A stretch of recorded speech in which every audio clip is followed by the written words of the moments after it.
pessoal, meu nome é Sara Machado e nós estamos iniciando mais um episódio do nosso podcast. Sejam bem-vindos ao Papo de Laticínios. E para vocês não perderem nenhum episódio do nosso canal, vocês vão se inscrever agora no nosso canal. É só procurar por Papo de Laticínios lá no YouTube, se inscrever, acionar o sininho, assistir um podcast, deixar um like e vocês vão acompanhar episódios semanais. Se inscreva, né? Acione o sininho mesmo para vocês não perderem. Toda segunda-feira tem um episódio novo no ar. Nós também estamos lá no Spotify, vocês podem seguir lá e aproveitar as viagens e aproveitar para ter conteúdo. E lá nas nossas redes sociais nós compartilhamos os nossos cortes e nós interagimos com vocês. Então siga @papo de laticínios, @sara.machados. E eu gostaria aqui de agradecer aos nossos patrocinadores, a Evomilk e o Evopac. A Evomilk é mais do que uma empresa de software. Ela é uma parceira dos laticínios do Brasil. O software e aplicativo da Evomilk são fáceis de usar e permite aos laticínios gerenciar os fornecedores de leite, né, que são os produtores de leite, os técnicos de campo, o transporte e a coleta do leite, em uma única ferramenta. A Evomilk entende que, em média, 80% de todo o faturamento de um laticínio fica no campo e nós estamos aqui para ajudar você a controlar esse aspecto crucial do seu negócio. Eu gostaria também de agradecer a Evopac. O Evopac é a digitalização das planilhas. É uma solução completa e inovadora de controle e monitoramento de todas as etapas dos seus laticínios. O Evopac é o fim das planilhas. É o nosso programa de autocontrole digital. Para conhecer mais, vocês podem chamar a gente lá no direct ou @evomilk_br ou @evopac_oficial ou no www.evomilk.com.br. Pode entrar lá no site e solicitar uma demonstração. Nós estamos recebendo hoje o James. Ele já falou aqui comigo que ele só recebe em dólar, então eu estou preocupadíssima o que vai chegar aqui de boleto para mim após esse podcast. A gente vai falar sobre o panorama do setor lácteo do Brasil, né? Ele vai trazer, com sua experiência, qual que é a visão dele sobre o nosso setor, principalmente, às vezes, já pensando no ano que vem, né? Nesse ano que já está chegando, né, James? Seja bem-vindo ao Papo de Laticínios. Muito obrigada pela sua disposição, sua disponibilidade. Ajustar as agendas não foi fácil, mas nós estamos aqui. Muito obrigada mesmo. Eu queria que você contasse para a gente quem é o James, né? Ele tem o primeiro e o segundo nome internacional, gente. Eu estou com dificuldades aqui para comunicar com o meu convidado. Seja bem-vindo, James. Olá, Sara. Boa tarde. Eu que agradeço o convite do Papo de Laticínios. Eu sempre assisto aos vídeos, né, no canal.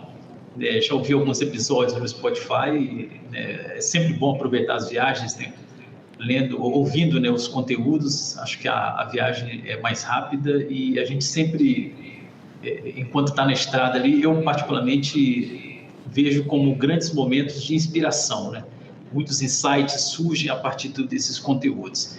Bom, James Cisnandes, meu nome, como você citou. Embora o primeiro nome americano, o segundo é de origem espanhola, mas sou brasileiro. E, a propósito, sou nordestino. Então, sou do sul da Bahia, o extremo sul da Bahia, praticamente ele divisa entre Minas, Espírito Santo e Bahia. Minha relação com o campo é de berço. Eu nasci numa fazenda. Era uma fazenda do meu avô, era também um produtor de leite, além de outras culturas, como o cacau. E eu fui morar na cidade aos 8 anos, então a minha conexão com o campo foi durante toda a infância. E mesmo durante a adolescência, os finais de semana, as férias eram na fazenda. Então essa conexão com o campo vem de berço. E profissionalmente atuando, né, no segmento do agro, foi a partir de 2012. Então, estou há particularmente 10 para 12 anos atuando profissionalmente no agronegócio. É isso. Muito legal. E fala para a gente um pouquinho sobre o Instituto, né? O Agri Observatório Instituto, é isso mesmo? Agro-observatório. Aí você, mais uma vez, poderia falar por que colocou em inglês, né? Bom, primeiro, o objetivo de colocar o nome em inglês, né, aqui junto com os sócios fundadores, eu sou cofundador, foi de pensar já no nome que lá na frente pudesse internacionalizar. A ideia do nosso conteúdo, né, do trabalho que a gente faz, é realmente democratizar o acesso às informações de maneira estruturada, de maneira confiável, sobre os N desafios do agronegócio brasileiro, sob o ponto de vista empresarial. E já nascendo com o nome em inglês, a ideia já era esse passo pensando na internacionalização no futuro. O porquê do Observatory, isso é muito interessante, eu sempre, aí foi uma ideia minha mesmo, eu sempre gostei de estudar comportamento do consumidor. Eu sempre gostei de estudar geopolítica global. E o que eu percebo é que nós temos uma tendência a olhar o problema ou os desafios das empresas sempre dentro de um casulo, né? Sempre dentro de uma caixinha. Sendo que, quando nós comparamos, que aí é o que é chamado também no inglês de benchmarking, né? Quando você faz um benchmarking com outras práticas, isso pode fazer com que o empresário não tenha que repetir erros que já aconteceram. É o que a gente também chama de lições aprendidas. Então, a ideia do Agro Observatory é monitorar o comportamento do mercado agro nas suas diversas cadeias produtivas e nos diversos elos de cada cadeia produtiva, para ser um direcionador, né, para ser um guia para os empresários na tomada de decisões sobre diversificação de portfólio, abrir novos mercados, melhorar o posicionamento da sua marca. Então, N desafios que as empresas têm, a gente tem isso como apoio. E óbvio que a gente precisava definir um foco. O foco são as pequenas e médias empresas do agronegócio brasileiro. Entendi. E pensando nisso, né, na sua especialidade, né, sua e da sua equipe, a gente vai falar um pouquinho sobre o panorama do setor lácteo brasileiro. Eu queria que você falasse para a gente assim, qual que é a visão, né, de vocês sobre o setor. Sobre o setor lácteo, né? Vamos focar muito no nosso leite. Eu sei que vocês gostam bastante de falar de leite também. E pensando assim, né? Quais são as principais tendências que moldam o nosso mercado? Eu acho que é legal você falar que você gosta de comportamento de consumidor. Eu acho que isso é muito importante. A gente vai até falar mais para frente especificamente disso. E também pensando assim, o que a gente pode esperar para o próximo ano? O que a gente tem de tendência que é importante estar prestando atenção? Igual você falou, né? Já que vocês são muito focados em pequenas e médias empresas, a gente também aqui, né, quer muito levar informação para os pequenos e médios, que a gente sabe que sempre as coisas são mais difíceis. Então, né, a intenção é de facilitar, de chegar mais rápido, de chegar de uma forma mais simples ali para esses empreendedores. Sara, é uma ótima pergunta, né, pensando aí em final de ano, início do próximo ano. Nós ainda estamos colhendo os frutos de tudo que aconteceu na pandemia. Eu diria que as consequências geradas pela pandemia, elas ainda não terminaram, né? Talvez em ondas, a gente ainda está recebendo essas últimas ondas, esses últimos reflexos do que a pandemia trouxe. E por que eu vou começar a responder falando disso? Porque a pandemia, ela descortinou para o mundo, e sobretudo para o mundo empresarial, alguns fatores que por vezes eram ignorados. Por isso que eu falei anteriormente sobre a necessidade de olharmos para fora do casulo. O empresário, hoje, ele literalmente, em qualquer negócio que ele atue, ele está competindo globalmente. A globalização, ela de fato se consolidou. Eu tenho 41 anos, inclusive nesse mês de novembro eu faço 42. Eu vivi na escola, acompanhei de perto quando falava-se muito na globalização, mas como algo que estava para acontecer. Hoje eu vejo como algo que já se consolidou, embora ainda haja espaço para expansão. A pandemia, ela levantou, como eu disse, descortinou os riscos da globalização, da interdependência entre as nações e, sobretudo, essa competição em escala global. Primeiro, as empresas que nunca imaginavam que liberariam os funcionários para trabalhar home office tiveram que liberar os trabalhadores para um home office.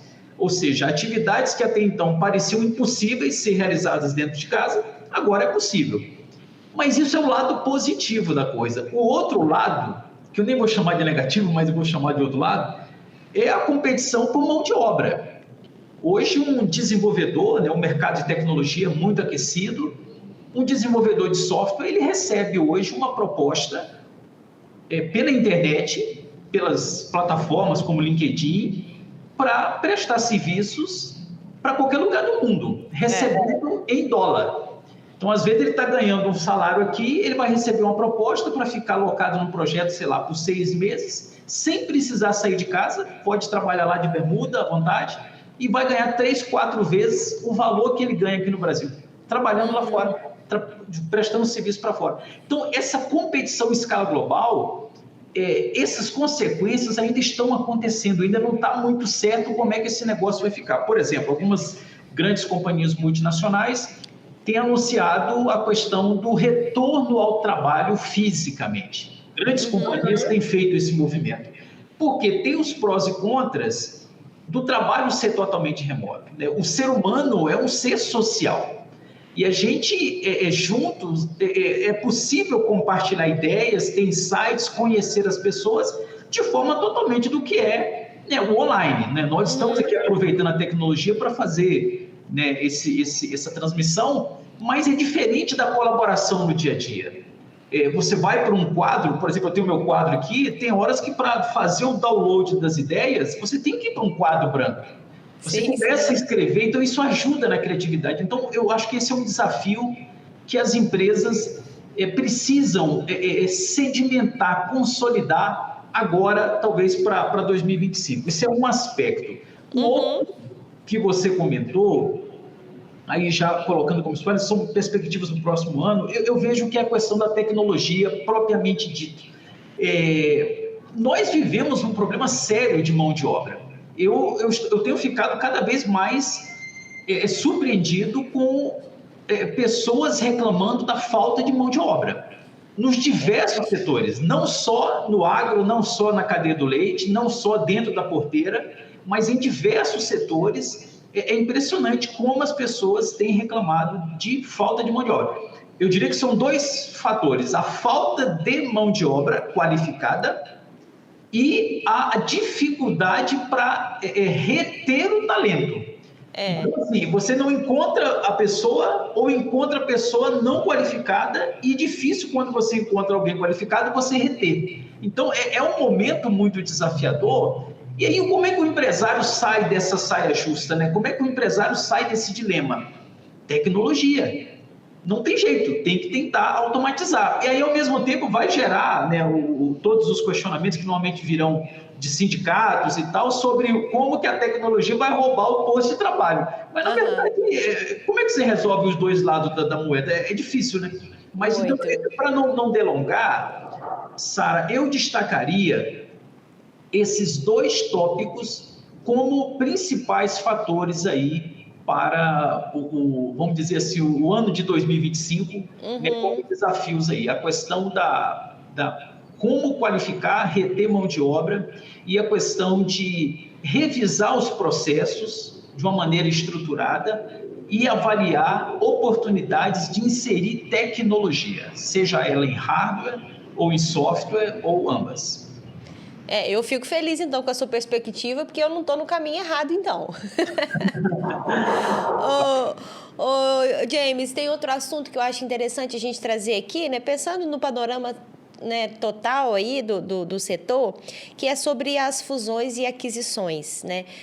Nós, por exemplo, esse ano passamos por uma fusão, né, a Evomilk, e E assim, é claro que a gente é uma startup, a gente é uma empresa de tecnologia, então para o nosso mundo de tecnologia acaba que isso é mais comum, mais normal. Mas a gente tem visto, às vezes a gente não percebe tanto como fusão e aquisição, mas a gente fala, fulano de tal comprou não sei quem, fulano de tal juntou com não sei quem, né? E a gente tem visto isso acontecendo também no nosso setor. Então eu queria que você falasse para a gente, né, o que tem se tornado, né, tem se tornado mais frequente nessas fusões e aquisições, né, no nosso setor de lácteos. Quais são os principais motivos, né, para essa consolidação, né? E que impactos que isso traz para o nosso mercado? Legal. Sara, esse é um tema que é bem interessante e nós fizemos bem recente agora uma publicação, até está em 2 episódios também lá no canal do Agro Observatório.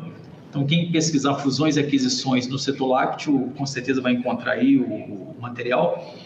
O que a gente tem visto? Primeiro, o movimento de concentração de mercado, ele não é peculiar do setor lácteo.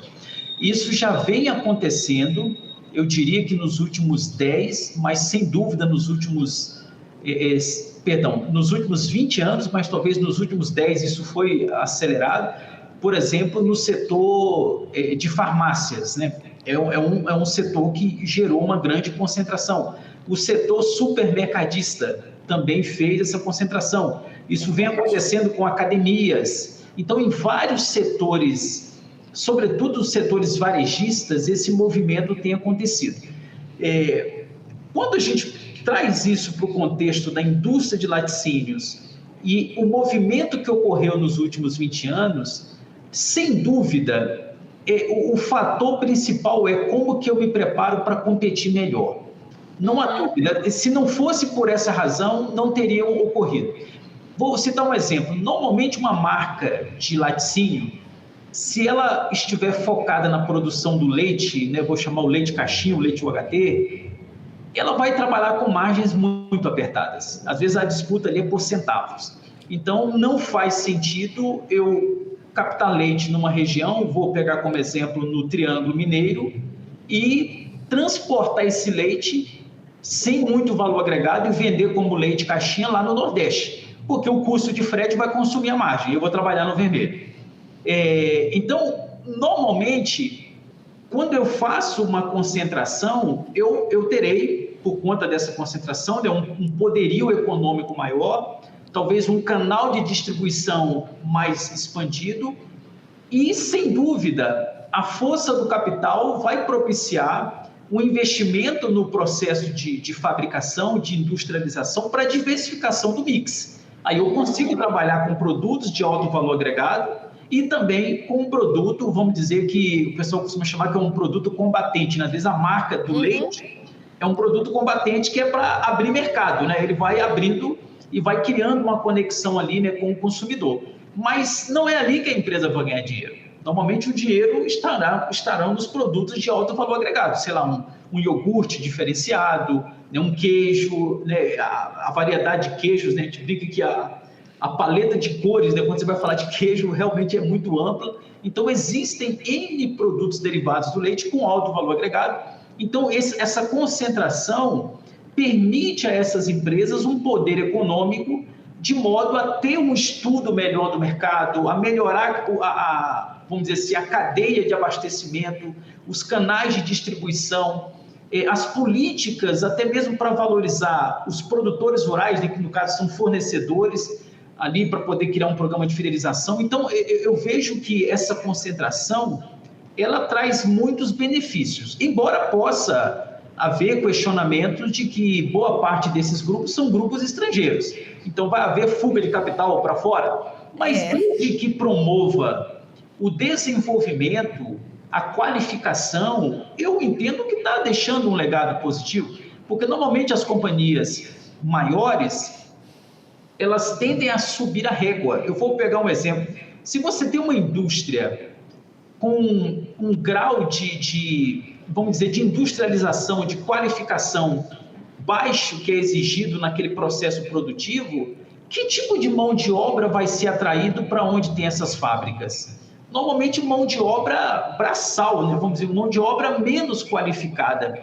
Quando você tem grandes grupos econômicos construindo fábricas, às vezes que tem vários SKUs, né, produz diversos tipos de produtos, qual que é a tendência? Atrair uma diversidade maior de profissionais com um nível de qualificação melhor. Por conseguinte, isso vai gerar um desenvolvimento na região, que é o que a gente está muito vendo em pauta hoje, né, o papel das empresas numa visão um pouco mais holística, né, não só no resultado financeiro, né, do capital propriamente dito, mas olhar o impacto socioambiental que ele está gerando na comunidade. Então, eu vejo que esses grandes grupos já têm isso no DNA. Uhum. Nesse sentido, é bem positivo. A gente poderia citar aqui quais foram os principais movimentos? Eu não sei se cabe, mas se você quiser, a gente poderia falar de alguns aqui que eu entendo que seriam... Não, podemos citar assim também. Acho que um exemplo é legal até para a pessoa entender o que é uma fusão e uma aquisição, né? O que aconteceu. Eu acho que é legal, assim, para quem ainda não sabe, né? Acho que o conceito, né? Boa, Sara. É bem pertinente esse ponto. Vamos lá, fusões e aquisições. A fusão é quando uma empresa se junta com outra. Aí vamos pegar, quem está nos ouvindo aqui de Minas Gerais, recentemente foi anunciada a fusão da Porto Alegre, Laticínios Porto Alegre, com a Verde Campo. Esse é um processo de fusão. Quando acontece uma aquisição, é o caso da Lactalis com a Itambé. A Lactalis adquiriu a Itambé. A Lactalis, né, o grupo francês, ela tem um formato, uma estratégia que eu particularmente acho muito louvável. A Lactalis, ela não mata, perdão pela expressão mata aqui, né? Ela não se desfaz das marcas que ela adquire, ela mantém as marcas, ela reconhece o valor dessas marcas. Eu até fico pensando, né, o que seria da dona de casa que há mais de 60 anos vê a marca Itambé na gôndola do supermercado e de repente chega lá e não tem mais Itambé e encontrar escrito Lactalis. Ela não ia comprar, né? Não ia comprar, provavelmente não. Então, a Lactalis, ela faz a aquisição das marcas, coloca debaixo de um guarda-chuva, né, como se ela fosse ali uma holding, e ela protege essas marcas. É mais ou menos o que a Unilever também fez, né? Ela tem várias marcas dentro desse guarda-chuva. Então, esse é o processo de fusões e aquisições. Normalmente, o termo fusões e aquisições é mais uma definição técnica e jurídica, né? Para explicar, por exemplo, tanto é que o direito empresarial, né, sobretudo a lei, né, das SAs, é que estabelece esses conceitos relacionados a fusões, aquisições e tal. Então, tem uma lei própria para isso. Mas, no jargão popular, é isso. Quando uma empresa se junta com outra, ou quando uma adquire a outra. Também tem um processo que é menos falado, que é o de cisão.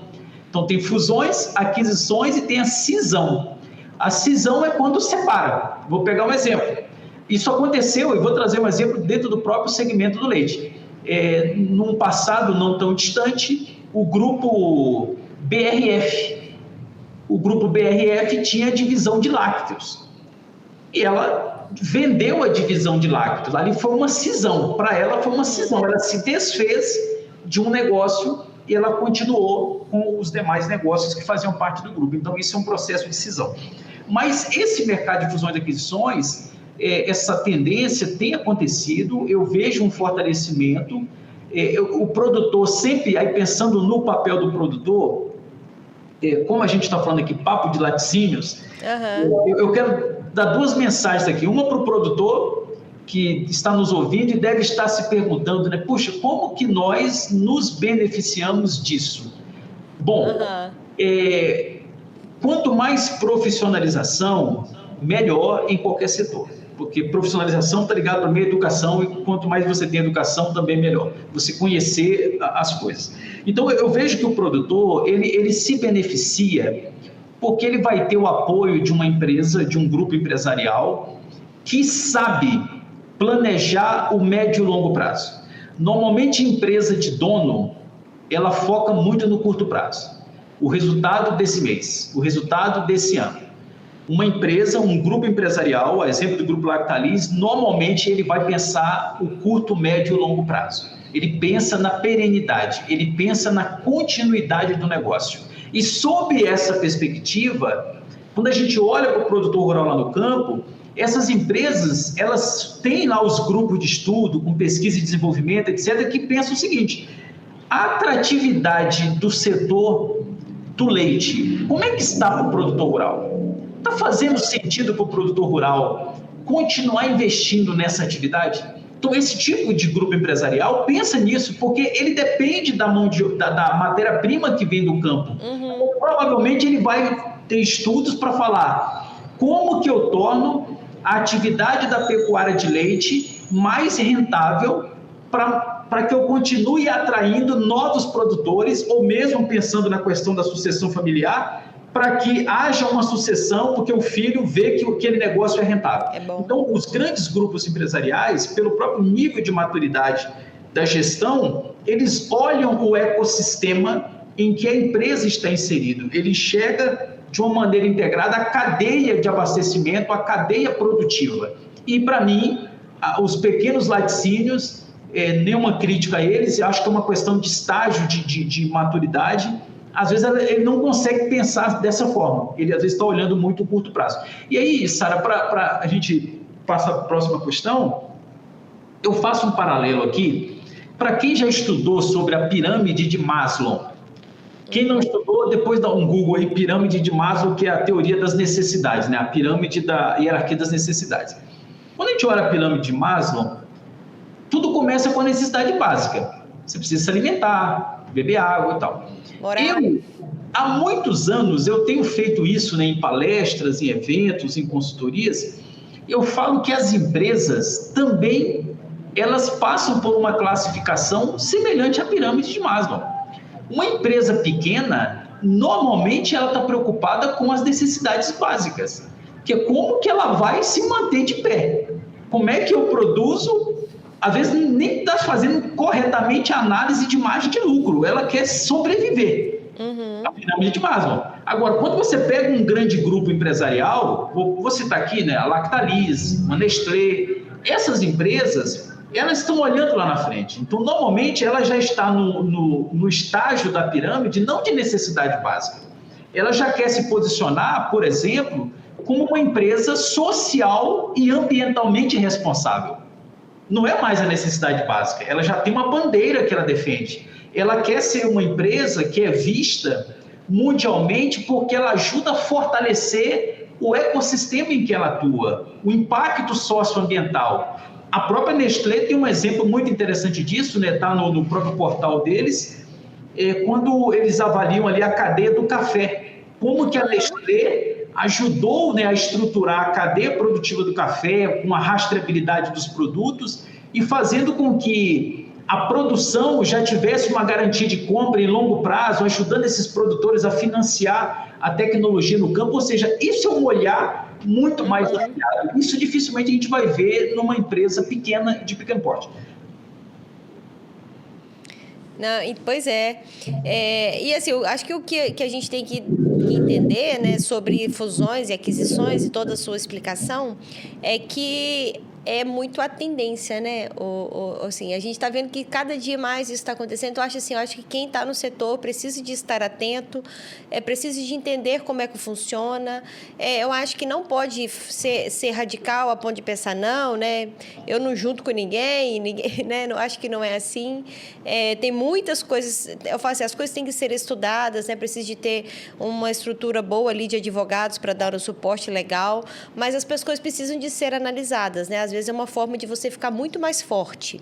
Né? Assim, às vezes sozinho é muito mais difícil, às vezes com alguém ali ao seu lado, às vezes é mais fácil de ficar mais forte. Então, assim, eu acho que são questões assim, que eu acho que eu queria trazer esse assunto para as pessoas começarem a pensar sobre isso, a estudar sobre isso e para ter certeza de que ela quer ou que ela não quer. Falou, não, eu não quero mesmo, né? A tendência minha é de levar o meu negócio sozinho aqui até o fim.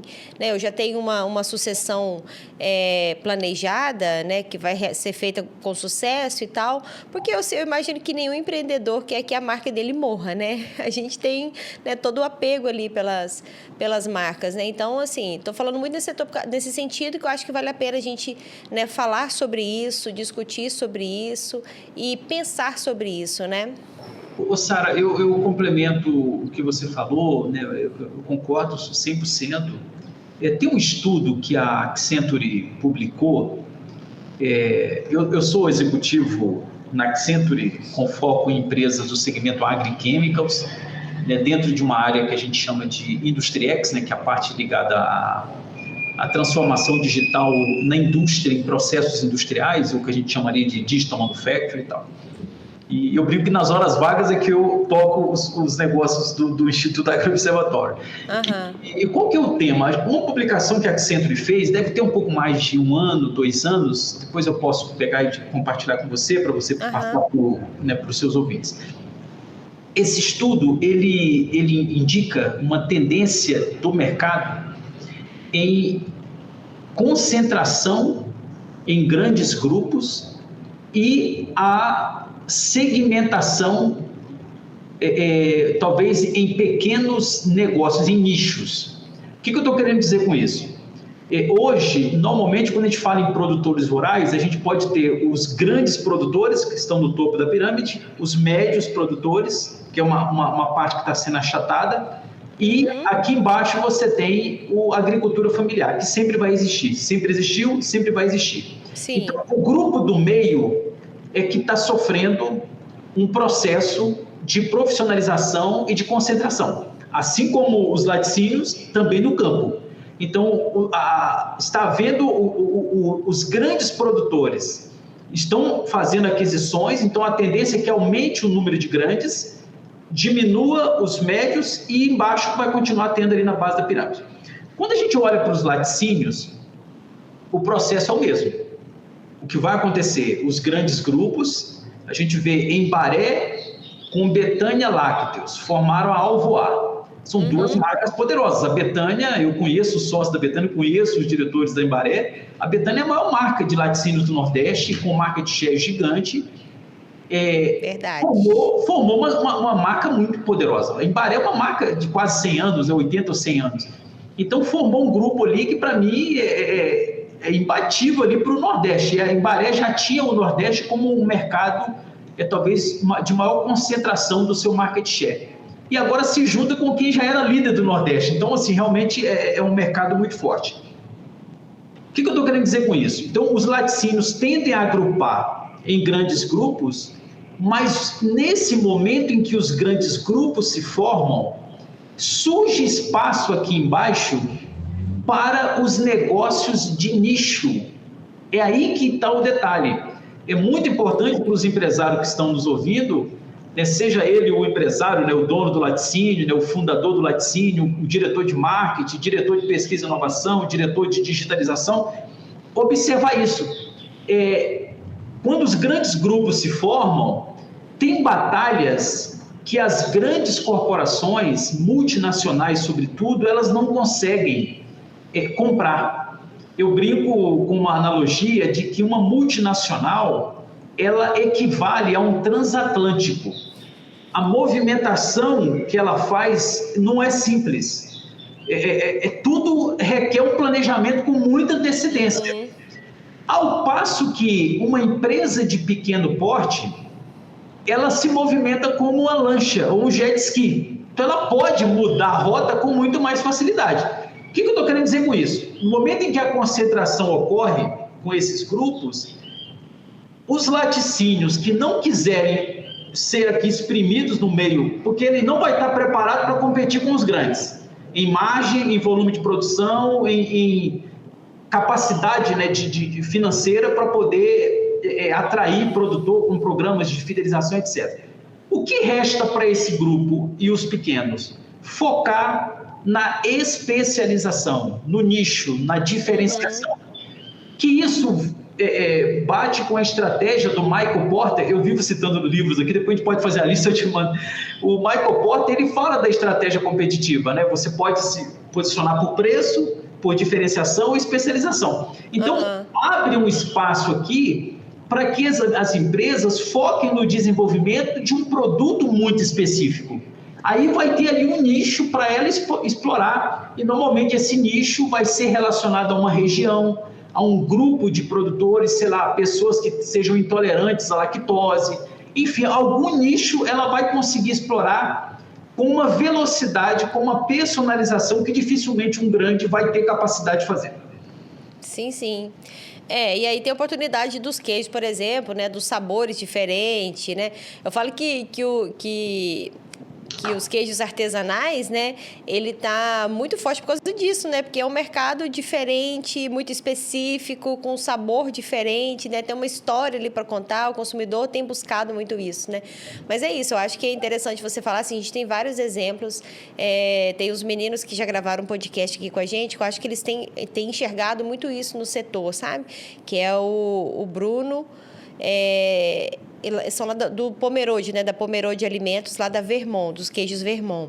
Eles né, se especializaram em os queijos finos e tal, e tem tomado, né, tem ganhado mercado muito, né, assim, é uma marca que tem ficado muito forte, cada dia mais forte. Você vai nas principais lojas do Brasil, eles estão lá, né, tem ganhado prêmios. Então, assim, eu vejo que eles têm enxergado muito isso. Ficaram, não é um laticínios grande, mas se tornaram especialistas em queijos, né, em queijos finos. Então, assim, e eu imagino que está dando tudo bem, né, que está tudo bem, porque o que eu vejo deles nas redes sociais é que está tudo caminhando muito bem. Então, é muito isso, né, se tornar especialista em um negócio. A gente tem vários exemplos por aí para a gente dar, mas eu lembrei deles aqui porque eles já até estiveram aqui. E aí, para a gente já emendar, né, você já falou... né, sobre o que é tendência de se tornar especialista. Eu acho que se tornar especialista significa prestar muita atenção no mercado, no consumidor, né? O que o meu consumidor está procurando, né? Qual que é o comportamento, o que a nova geração quer, o quanto que eu preciso de estar com a minha equipe, né, do meu Laticínios preparado e estudando o comportamento. Olha, todo ano muda, né? Como é que eu faço isso? Queria que você falasse para a gente um pouquinho, né, sobre o consumidor. Ele está cada dia mais segmentado, cada dia mais exigente. Como que a gente tem respondido a essa demanda, né, de produtos diferenciados, com maior qualidade? Aí vem toda a questão de rastreabilidade, sustentabilidade, que o meu consumidor ele tem buscado em mim, né? Ele tem buscado uma marca que seja o estilo de vida dele, né? É interessante, Sara. O consumidor é o ponto de partida para tudo, né? O laticínio produz algo em função de uma demanda. Essa demanda é do mercado consumidor. Quando o consumidor rejeita um produto, o reflexo dele volta para a indústria, né? O varejo vai deixar de comprar porque não tem saída, não tem giro, ou seja, tudo começa no consumidor. Até para ilustrar esse caso, eu queria contar uma história rápida aqui de uma cooperativa chamada Fruta Feia. Não sei se você já ouviu falar. Não conheço. É uma cooperativa de Portugal. O nome da cooperativa é Fruta Feia. E aí até curioso pelo nome, né? Então qualquer pessoa pode dar um Google depois, cooperativa Fruta Feia. Qual foi a natureza do negócio da cooperativa Fruta Feia? Eles fizeram uma pesquisa na Europa, né? Sobretudo na região ali de Portugal, e constataram que 1/3 dos alimentos eram rejeitados no ponto de venda, né, no que a gente chamaria aqui de sacolão, supermercado, porque apresentava algum aspecto feio. Olha que interessante. E aí, você pode pesquisar depois, você vai ver que às vezes uma cenoura com uma característica diferente. A gente lembra até da infância, né, quando você viu uma banana, acho que é Felipe, né, que o pessoal chama. Isso, que ela gêmea. Junta, a pessoa fala, não vou comer essa banana. Então, enfim, às vezes as frutas aparentam algum aspecto assim. Porém, quando você vai olhar isso para frutas e verduras, os aspectos nutricionais, eles são os mesmos, da fruta perfeita, da fruta bonita, da fruta feia. E quem de nós, Sara, nunca viu dentro de um supermercado a pessoa escolhendo fruta, né? A gente mesmo certamente faz isso. Nós somos uns desses aí. A maçã tem que estar perfeita. Se ela tiver uma amassadinha, eu não levo, eu vou pegar a próxima. Eu mudei muito a minha educação na hora de fazer a escolha. Óbvio que eu não vou comprar um produto que estiver de fato ali, sei lá, podre, né, com um aspecto velho. Mas eu procuro hoje ser menos exigente, porque eu olho para trás e aí, por conhecer, né, o tamanho da cadeia produtiva, eu fico pensando, primeira coisa que me vem à mente é quem é o produtor rural, certamente com o rosto enrugado, as mãos de sol a sol, para produzir essa goiaba, essa maçã, essa laranja, essa banana, para chegar na gôndola. E eu agora que vou exigir a perfeição desse produto. Então, eu já me cobro nesse sentido, já foi uma mudança de comportamento. Mas só para a gente voltar, por que a bússola é o consumidor? Nesse caso da fruta feia, quando eles fizeram o estudo, eles pensaram, como é que a gente resolve esse dilema? Olha como é que o problema é grande. 1/3 das frutas aparenta algum aspecto feio. Essa fruta chegava no ponto de venda, o consumidor não ia levar para casa. Sobrava aquele monte de frutas e verduras e iam para o lixo. Como é que eles falaram? Para a gente resolver esse problema, nós vamos ter que trazer o consumidor para a mesa para ele ajudar a resolver, porque é ele que está rejeitando. E aí a sacada da cooperativa Fruta Feia foi primeiro um modelo de criar uma cooperativa onde os consumidores também eram cooperados. Então ele também seria beneficiado ali no cooperativismo, né? E aí eles não iam rejeitar. O consumidor passou a ser um cooperado e a entender que aquelas frutas apresentavam os mesmos aspectos nutricionais. E aí essa cooperativa passou a comprar direto do produtor esses produtos que eram rejeitados pela indústria, formar as cestas e vender para o produtor. Isso resolveu 100% desse gap que havia na rejeição, porque agora o próprio consumidor se viu parte da solução. O que eu quero dizer com isso? O consumidor dita tendências. O consumidor, por exemplo, os aspectos demográficos, isso aqui caberia um podcast só para falar sobre isso, tá? E a gente pode fazer depois, então. Vamos sim. Que eu adoro. Porque a gente está falando de pessoas, de hábitos, os hábitos de consumo, que são influenciados por N fatores, pela família, por questões culturais, a questão até da religião, enfim, N fatores vão definir. Vou pegar um exemplo. Hoje, quem de nós aqui, vamos pensar nós dois ou quem está nos ouvindo aqui, vou fazer uma enquete rápida. Você conhece alguém da sua faixa etária que tenha 10 filhos? Olha como é que começou a ficar raro. Se essa pergunta fosse feita na década de 70, seria ao contrário, seria normal uma família com 6, 8, 10 filhos. Casas grandes, por exemplo, eu moro na região da Pampulha, em Belo Horizonte. As casas no entorno da região da Pampulha, na orla da Lagoa da Pampulha, são casarões. Mas porque essas casas foram construídas há 40, 50 anos atrás, para uma outra geração. Hoje, já existem casais que se formam, se casam com a definição de que não vão ter filhos. Então, como é que eu vou ter uma casa com 5 quartos se eu não quero nem ter filho? Então, a casa já tem que ser um apartamento menor, mas se for uma capital. Então, isso, olha como é que um aspecto comportamental, evolutivo da sociedade interfere na indústria. Nesse caso aqui, por exemplo, o setor de construção civil. Sim. Não adianta a indústria da construção civil falar, não, olha, eu estou anunciando aqui, eu nunca vi, eu moro em Belo Horizonte, tem 20 e poucos anos, eu não me lembro de ter visto um anúncio falando, olha, casa ou apartamento com 5 quartos. Porque não é o atrativo. Agora, o que a gente tem ouvido muito é uma casa... quartos.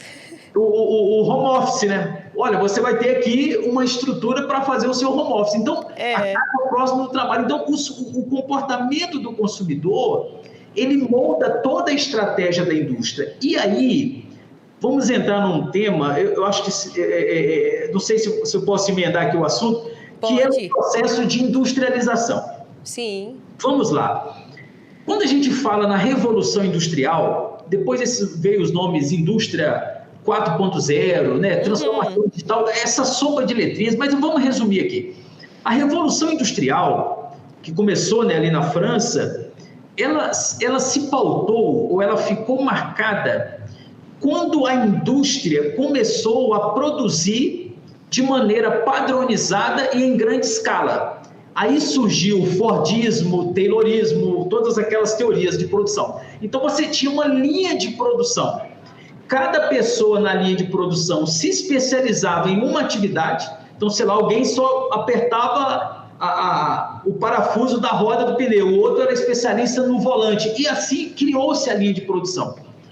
Nessa época, quem ditava a regra do produto era a indústria. A indústria estava no domínio. Ela falava, eu vou produzir um carro com esse modelo, com essa cor, e eu vou jogar. Você não tinha escolha. Quer ver uma definição difícil, Sara? Não sei se você passou por isso nos últimos anos. Comprar carro hoje é muito difícil. Sim. Pela quantidade de opções que tem. Mas na época do primeiro Ford, você só tinha uma opção. Inclusive, o slogan da Ford na época era: todo mundo pode ter um carro, desde que seja da Ford e desse modelo, que era o único que ela tinha. Então, assim, ficava fácil vender, porque não tinha escolha. Agora não. Hoje tem muitas opções. Então, o que acontece? Houve uma época em que a indústria, ela definia o que seria produzido e ela controlava isso. Quando ela lançava uma nova versão, ela impulsionava. Isso depois foi para o produto. O produto passou a ser o foco. Hoje, nós chegamos numa era, e você usou uma expressão aí, da identificação do consumidor com a marca, com o hábito, né? Com a maneira como ele se identifica. Estilo de vida, você falou estilo de vida. Então, esse é o ponto hoje. O foco é na vida. É como que a empresa, ou a marca que ele escolhe, está associada ao seu hábito. Vou pegar um exemplo que uma Harley Davidson faz, né? A pessoa se identifica com aquele modelo de vida, aquele estilo. É o que acontece, por exemplo, com uma Ferrari.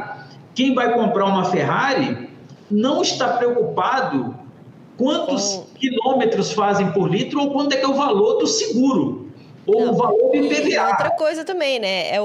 Ninguém compra um modelo de carro, né, da Ferrari. Você compra o quê? Você compra uma Ferrari, você compra uma Mercedes, né? Você compra... Então, assim, você não... Igual bolsas, né? As mulheres que têm bolsas caras, elas compram a marca da bolsa, né? Não tem importância se a bolsa é não sei o que lá, se o carro é o modelo tal. Ninguém fala isso. Então, assim, é muito forte. É o estilo de vida, né? O estilo de vida ali, né? Isso. Então, voltando para o leite, como é que a gente vê isso hoje? Então, uma época a produção... eu empurrava, que até falava esse conceito, né? E aqui a turma do laticínio entende isso bem, né? Diretor de indústria, diretor de produtos. Sim. Esse formato da produção empurrada, eu produzo e mando para o ponto de venda, né? Distribuição, varejo.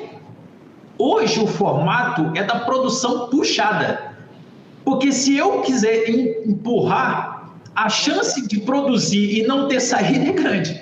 Então, eu tenho que fazer o formato da produção puxada. E quem puxa é o consumidor. Então, eu preciso identificar os vários perfis de consumo. Eu preciso agora abrir os SKUs, ou seja, a diversificação do meu portfólio para atender os vários nichos. E aí vem um dilema para a indústria. O que caracterizou o que a gente chama de industrialização é a produção em grande escala. Só que produzir em grande escala, atendendo vários perfis de consumidores, não é tarefa simples. Então, hoje a indústria, né, o processo industrial, né, do ponto de vista de maquinários, de sistemas de produção, está fazendo uma adequação para que ela seja um pouco mais flexível, para que eu consiga produzir em escala e atender às peculiaridades desses nichos de clientes. Então, esse é o grande movimento. E não tem como fazer isso de forma separada. Então, eu preciso... E aí, olha como é que os grandes grupos, nesse caso, eles se diferenciam. A gente falou de fusões e aquisições. Para montar uma fábrica que esteja, ao mesmo tempo, olhando para o mercado consumidor, monitorando esses perfis de cliente, as tendências, estrutura o processo de produção para atender isso e até mesmo...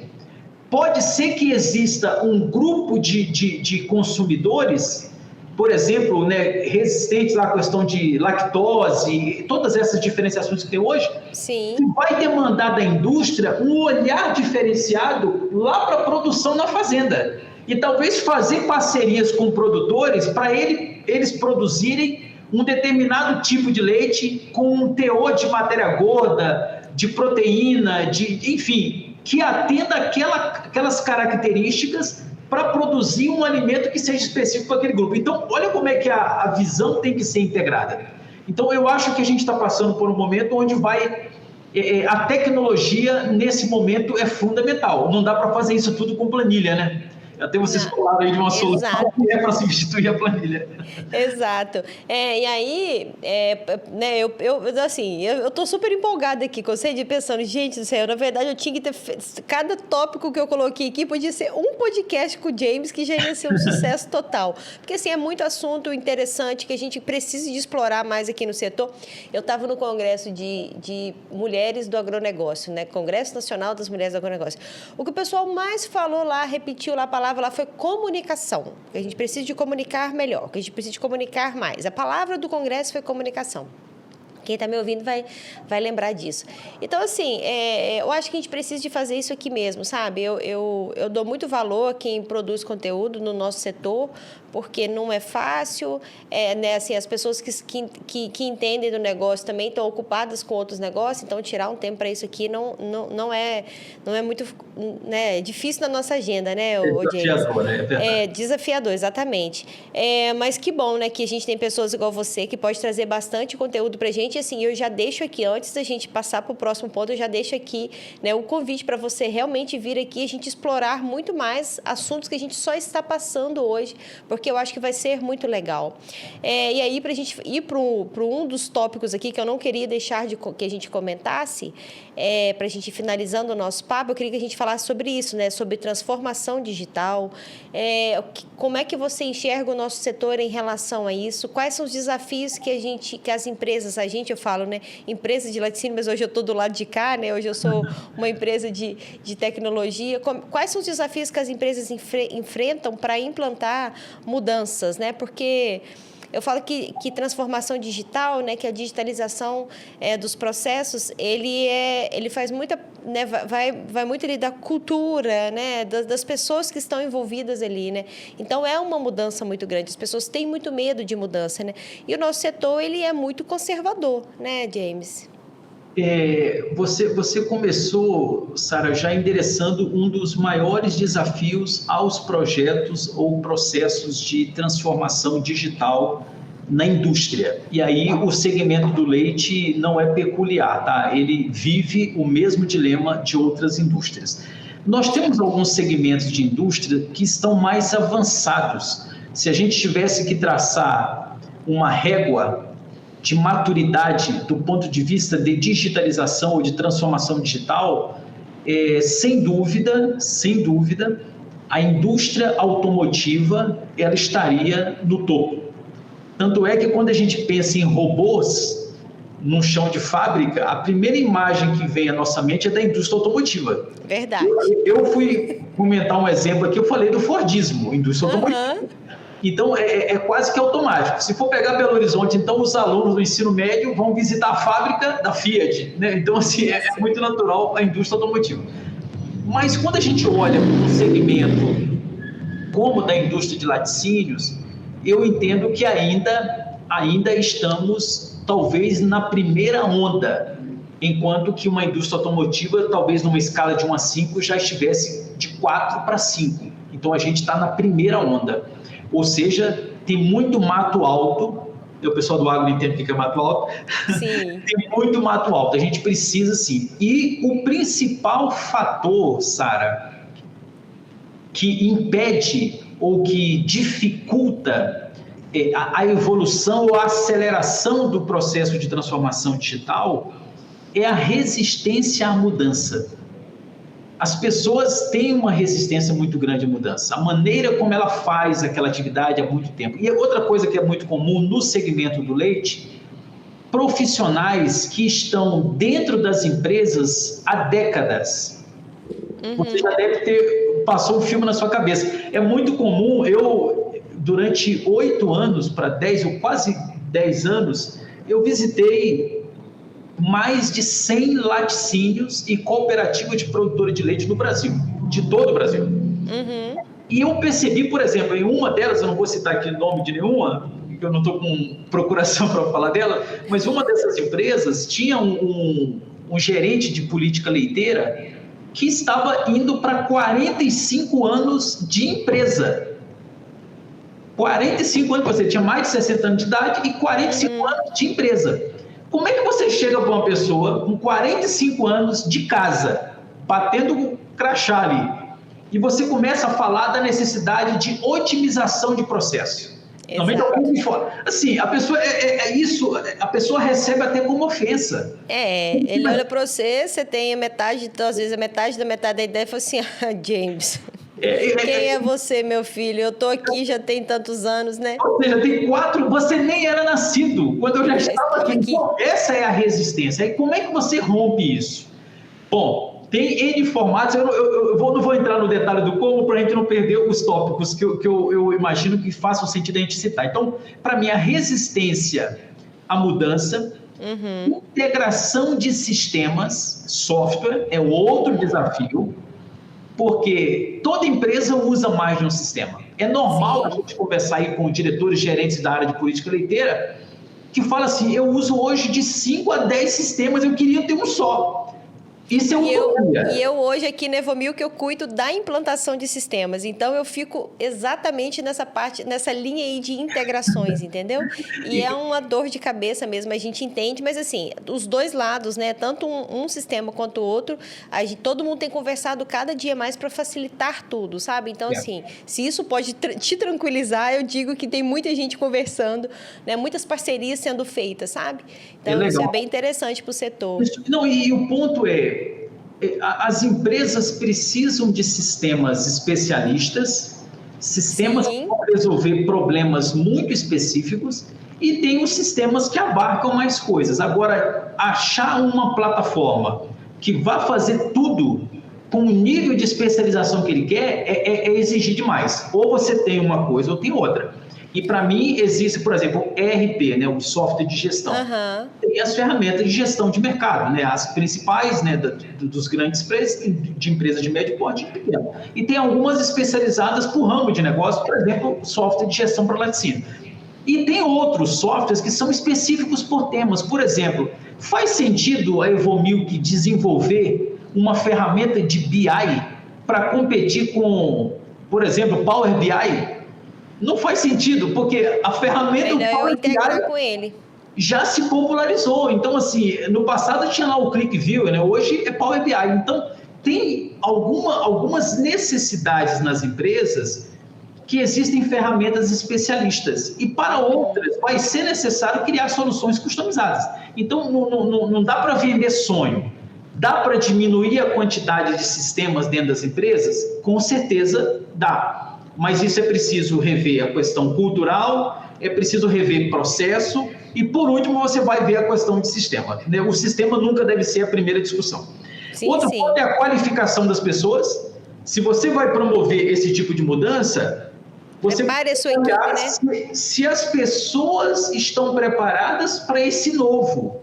O novo sistema, o novo método de trabalho, o novo processo. Então, tem que haver um trabalho que a gente chama de change management, né? Gestão da mudança para esse trabalho. E aí vem uma outra discussão, Sara, que é ajudar essas pessoas na requalificação. Por exemplo, que seria, a gente chama de reskilling, né? Então, a pessoa tem uma habilidade e ela precisa ser preparada para outra. Por exemplo, eu ouvi uma frase hoje dizendo que inteligência artificial será o novo Excel em, no máximo, 3 anos. Observe, até 2027, as pessoas vão usar inteligência artificial no trabalho, no escritório, igual usam uma planilha Excel, ou usam Word, ou usam PowerPoint. Com esse grau de familiaridade.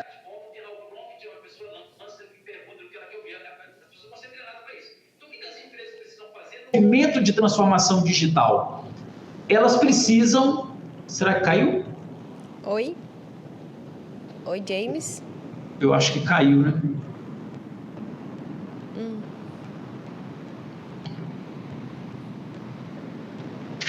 Oi, James? Opa, tô aqui. Oi, não sei se fui eu, se foi você que caiu. Se foi você que caiu. Eu acho que... Mas caiu. Mas vou voltar então. Tá. Eu estava falando, depois vocês fazem o recorte. Na parte de pessoas. O novo Excel vai ser inteligência artificial no horizonte aí daqui 3 anos. O que as empresas devem fazer? Primeiro, avaliar o seu quadro de profissionais e promover o desenvolvimento dessas pessoas. É possível que tenha lá no quadro profissionais bastante comprometidos, que se identificam ficam com a empresa e precisa de um processo ali de reskilling, ou seja, ela vai mudar o mindset para operar num novo formato, usando novas ferramentas. Por exemplo, ferramentas como o Copilot, né, que está aí muito na moda, essa pessoa pode ser treinada, capacitada para usar essas novas ferramentas. Isso faz parte desse tripé de pessoas, processos e tecnologia. Um outro aspecto que eu considero importante, isso mudou muito, Sara, e que bom que mudou. Caiu novamente, não sei se foi só para mim. Eu acho que está sendo aí.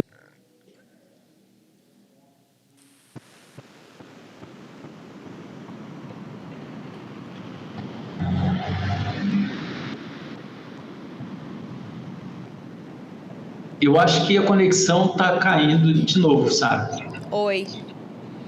Eu acho que é aí, tá? Também tô achando que é aqui. Tá, mas pode ser um sinal que está na hora de acabar.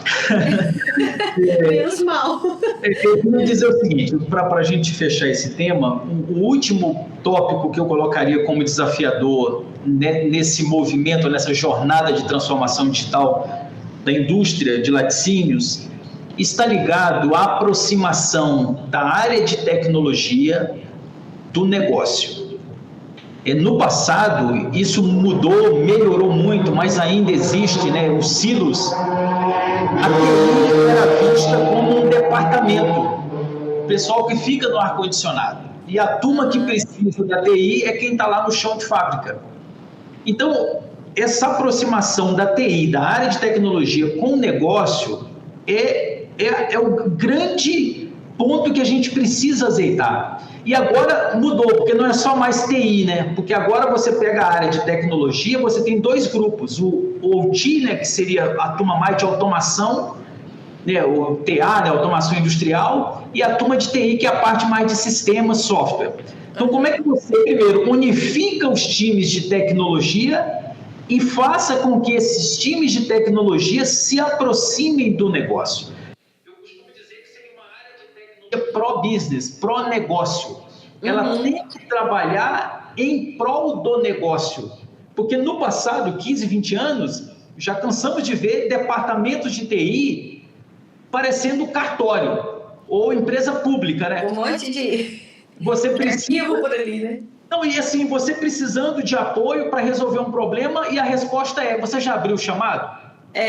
Não está preocupado se o caminhão de leite está lá vamos dizer, esperando para entrar na plataforma, né? Então, essa é a preocupação pro business, né? Se é uma coisa de urgência, se é um caminhão que está esperando, né, para passar, né, no laboratório, esse chamado, ok, que eu tenha que abrir um ticket, mas que ele entre numa fila prioritária, porque tem um caminhão lá esperando, tem horário para ser cumprido. Então, eu acho que essa mudança cultural fazendo com que a empresa trabalhe em prol do negócio, eu vejo que seria um fator crucial para acelerarmos esse movimento de digitalização. Que é inevitável, né, o James, né? Ninguém vai voltar, não tem jeito de atrasar, não tem jeito de eu esperar. Não, vou esperar para ver o que dá. Não, eu não confio no software que estão aí ainda, não. Esses aplicativos não, assim, eu acho que não tem mais. Agora já tem muita opção, as coisas já são muito mais baratas, tem muito fácil de conseguir informação. Eu quero saber sobre tal produto, né?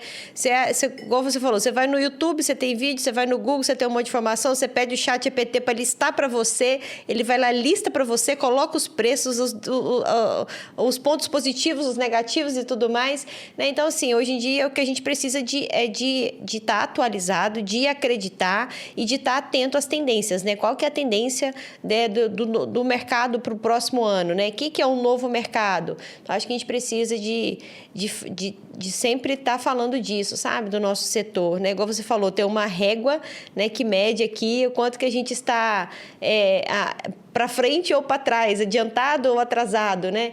Exato. Então, é importante a gente estar atento a isso, né? Eu acho que é um setor extremamente importante, né? A gente produz alimento, né? Cada dia mais tem pessoas no mundo para poder alimentar, então é um setor muito importante, só que a gente precisa de estar acompanhando. A gente não pode ficar confortável pensando, como eu sou alimento, de qualquer forma né? Eu vou produzir, vai vender, vai arrumar um jeito e vai sair. E não é isso, né? Eu preciso de estar acompanhando o que está acontecendo, né? E tudo muito rápido, né, James? Tudo muito rápido. Tudo rápido. Quando a gente tem mais ou menos a mesma idade, quando a gente era criança, né? Quanto que a gente demorava para saber de uma novidade, né? Esperava passar no intervalo da novela das 9 da Globo, assim, e agora tem um lançamento novo, o Danoninho não sei o que lá, né? A gente esperava, ficava, né? Era o nosso canal de comunicação, era muito diferente. Hoje em dia, não, é uma cobrança por inovação, por novidade a todo momento, né? Eu falo assim, essa geração mais nova, o que encanta essa geração mais nova? A gente não sabe o que encanta eles, né? Quando você era criança, um iogurte te encantava, não encantava? Se alguém chegasse para você com um danoninho, né, com sei lá, um iogurte diferente, vamos falar aqui, né, do nosso setor, você ficava encantado com aquilo, você guardava a embalagenzinha para você brincar depois e tal, assim. Essa geração agora não é assim, né? Os meninos não prestam mais atenção nisso. Então, assim, o que é que tem neles, né? Então, a gente tem que acompanhar o que eles querem, né? O que eles querem que tenha na embalagem, o que eu preciso de mostrar para ele, o que chama a atenção dele. Vai gerar um estímulo, né, para compra. Para poder, o que ele vai olhar na gôndola e vai falar? Eu falei com você, eu acredito muito que o estilo de vida, né? As pessoas, né, têm famílias menores, estilo de vida, se eu sou vegana, se eu sou vegetariana, se eu sou, né, sei lá, se eu sou intolerante, se eu sou alérgico, qualquer coisa, né? Eu sou realmente um amante de queijos. Olha, eu sou um amante, eu, por exemplo, sou, né? Na minha casa sempre tem vários tipos de queijo, porque eu adoro. Então, isso me encanta. Eu chego no supermercado, quando eu vejo, como diz você, aquela paleta de cores, eu falo, caramba, eu quero um de cada um, né? Então, assim, mas é isso. O que eu quero? Eu quero porções menores, né? Eu quero experimentar vários sabores, eu quero, né? Eu tenho uma família pequena, então, isso tudo é o estilo da minha vida, né? Mas é isso, eu acho que você foi cirúrgico, né? Em vários pontos que você trouxe aqui. Eu acho que você trouxe uma sensibilidade muito grande e eu gosto muito disso, sabe? Eu gosto muito de tentar fazer as pessoas se sentirem um pouco mais humanas, né? Prestar atenção no comportamento delas. Quando você citou, né, o caso da cooperativa Fruta Feia, na hora que a gente terminar aqui, eu vou pesquisar sobre eles. Eu achei fantástico. E pode ter certeza que toda vez que eu estiver numa gôndola, toda vez que eu estiver numa feira, né, no hortifruti, eu vou lembrar de você e vou pensar, não é mais o... Você é menos exigente, né? É isso, sim, porque eu já tenho muito isso, né, pensando, caramba, né, eu tenho que valorizar muito, eu fico pensando muito nisso no leite, mas a gente não pensa nos outros. Eu vejo muito preço, quando eu chego lá, assim, que cenoura, tipo assim, cenoura R$2,69, eu penso, gente do céu, se tá R$2,69 aqui pra mim, quanto que tá isso lá, né, então, eu não fico feliz com uma promoção de hortifruti, sabe? Eu acho que isso pra gente que eu sou da zona rural, né? Que vejo meu pai produzindo alimento, eu sei o quanto que a gente precisa de valorizar isso. Ô, James, a gente não chegou ao fim, tá? Então, você tem o compromisso comigo de voltar aqui e fazer mais 2 podcasts ou 4 podcasts para a gente finalizar o nosso assunto. Sem dúvida, Sara, acho que você propiciou aqui um ambiente, né, confortável e dinâmico, né, para que os temas discorressem dessa forma. Agradeço pelo convite mais uma vez ao Papo de Laticínios. Esses temas são realmente temas que chamam muita atenção. Eu vivo estudando esses assuntos, discutindo esses assuntos com clientes, então sempre é um prazer poder contribuir, né, com informações estruturadas, né, de qualidade e, sobretudo, numa linguagem acessível, né, para todo mundo. Exato. Conte comigo, conte com o Instituto Agroobservatório para que a gente possa, juntos, né, promover, né, essa difusão de conhecimento, né, sejam para os profissionais que atuam, né, na cadeia do leite e, sobretudo, para os empresários aí dos laticínios. Muito legal. Ô, James, para quem quiser acompanhar o seu trabalho, para quem quiser saber mais sobre o Agroobservatório, onde que o pessoal acha vocês? Bom, então, basta clicar Agroobservatório lá no Google, vai achar, né, o nosso Instagram, o nosso canal no YouTube, nosso portal, o WhatsApp, tem todos os contatos lá. Ou se quiser pesquisar também James Cisnantes, vai encontrar também meus canais, né, todas as formas de contato. Mas vai ser um prazer, tá? E podemos pensar, inclusive, Sara, em fazer depois algum trabalho junto com o Papo de Laticínios, né, alguma pesquisa, né, junto com o Instituto, né, para algum tema aí que a gente busque respostas, tá? Talvez relacionado a comportamento do consumidor, do produtor, né, algum desafio que a gente possa juntos investigar para poder ajudar a encontrar uma solução. Só você me chamar que eu vou adorar. Bacana. Adorar mesmo. Muito obrigada mais uma vez. Fica aqui, né, nosso abraço, meu abraço, o abraço do Papo de Laticínios, da Evomilk. Realmente eu vou entrar em contato com você, né, para a gente realmente fazer um outro Papo de Laticínios, porque eu achei muito legal e tem muitos outros temas que a gente pode trazer aqui para a gente discutir. Às vezes a gente tem coisas que a gente tem medo de falar, né? Então aqui eu acho que a gente pode falar. Se o pessoal quiser xingar, a gente depois eles podem xingar, não tem problema, a gente já aprendeu a absorver isso, a gente não sofre mais, né, James? Isso mesmo. Mas é isso. Pessoal, para vocês não perderem nenhum episódio do Papo de Laticínios, vocês vão lá agora no YouTube e vão se inscrever no canal. É só procurar por Papo de Laticínios, acionar o sininho e acompanhar nossos lançamentos semanais. Toda segunda-feira, às 11h20, tem um episódio novo no ar. E pode seguir também lá pelo Spotify. Aproveitar a sua viagem, a sua academia, para você estar atualizado aí com os temas aí do nosso setor lácteo. Siga nossas redes sociais dos nossos patrocinadores, @evomilk_br, @evopac_oficial. E para vocês acompanharem os conteúdos do nosso convidado, é só vocês procurarem lá por Agri Observatório no YouTube ou no Instagram, e vai estar aqui também na descrição do episódio as redes sociais deles. Um beijo para vocês e até a próxima semana.